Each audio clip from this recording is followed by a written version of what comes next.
वो बिल लागू करना नहीं है। पास होना एक अलग चीज है और बिल का इंप्लीमेंटेशन एक अलग चीज है।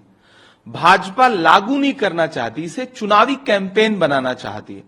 अगर मुस्लिम बहनों को लेकर के आप इतने आपका झुकाव है कि हम उन्हें इंसाफ दिलाना चाहते हैं, तो वो तो सबसे ज्यादा हाशिए पर हैं, उन्हें भी रिजर्वेशन दीजिए। दरअसल इस बिल को तो कांग्रेस पार्टी ने ही इंट्रोड्यूस किया था 2010 में, और यह बिल पूरी तरह से हमारा बिल है, इसलिए पास न होने की कोई बात नहीं थी।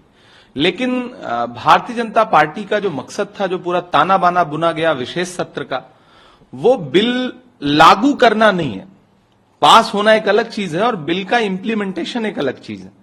भाजपा लागू नहीं करना चाहती, इसे चुनावी कैंपेन बनाना चाहती है। लेकिन इस बार भाजपा फंस गई है। जिस तरह से राहुल गांधी जी ने, सोनिया गांधी जी ने मुद्दे उठाए हैं, बात रखी है, कल राहुल जी ने जिस तरह से ये कहा कि ओबीसी रिजर्वेशन लागू करिए आप, और मैं तो एक कदम आगे बढ़ के प्रधानमंत्री जी से कह रहा हूं कि सिर्फ एससी एसटी ओबीसी तो लागू करिए ही, लेकिन आप परसों आपने राज्यसभा में अपने भाषण में कहा कि हमने मुस्लिम बहनों को 370 ट्रिपल तलाक हटा करके और मुस्लिम बहनों को इंसाफ दिलाया। अगर मुस्लिम बहनों को लेकर के आप इतने आपका झुकाव है कि हम उन्हें इंसाफ दिलाना चाहते हैं, तो वो तो सबसे ज्यादा हाशिए पर हैं, उन्हें भी रिजर्वेशन दीजिए, उन्हें लाइए देश की सियासत में, राज्यसभाओं में, लोकसभाओं में, पंचायतों में, विधानसभाओं में।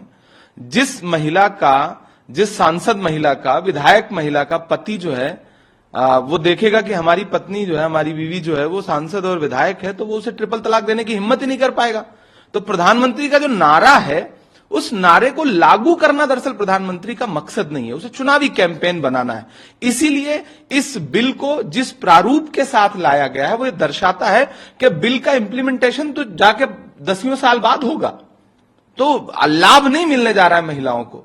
सिर्फ एक ताना बाना बुन करके बिल पास हो गया है। बिल पास होना था, क्योंकि कांग्रेस का तो शुरू से स्टैंड था, हमारा ही लाया हुआ बिल है ये, तो पास तो होना ही था। लेकिन मेरी सरकार से गुजारिश है कि जिस तरह से राहुल गांधी जी ने जो बात कही है, आप क्या ओबीसी विरोधी हैं जो आप राहुल गांधी जी का सुझाव नहीं मान रहे हैं? आपको राहुल गांधी जी का सुझाव मानना चाहिए और ओबीसी रिजर्वेशन लागू करके इस बिल को आज से आप लागू करिए, अभी से लागू करिए। पूरी कांग्रेस पार्टी की डिमांड है।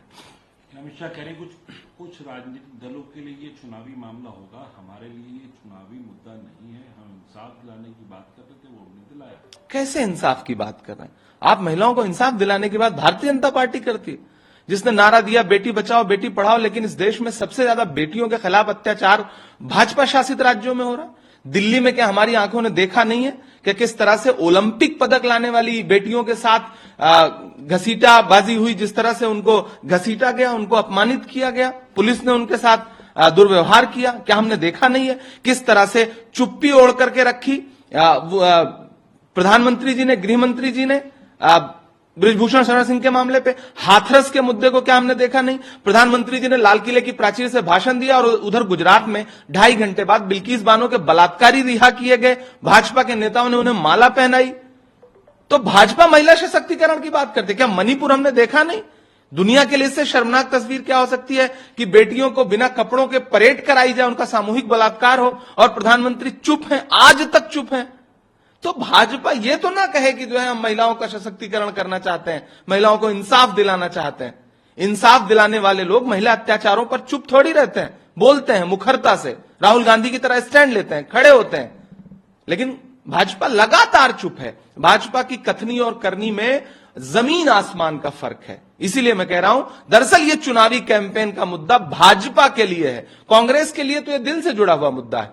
राजीव गांधी जी ने पंचायती राज में महिलाओं को रिजर्वेशन देकर के उनके लिए दरवाजे खोले। सोनिया जी ने जिस तरह से कहा कि ये अपना बिल है, हमारा बिल है, हम इसे लेकर के आए थे। तो मुझे लगता है कि गृह मंत्री जी को जब ये बात कहें कि हमने इंसाफ दिलाने के लिए किया है, तो एक बार पिछले 2-3-4 वर्षों में पूरे देश में घटी हुई घटनाओं पर नजर भी दौड़ा ले। वो गृह मंत्री हैं, उनकी जिम्मेदारी बहुत बड़ी है।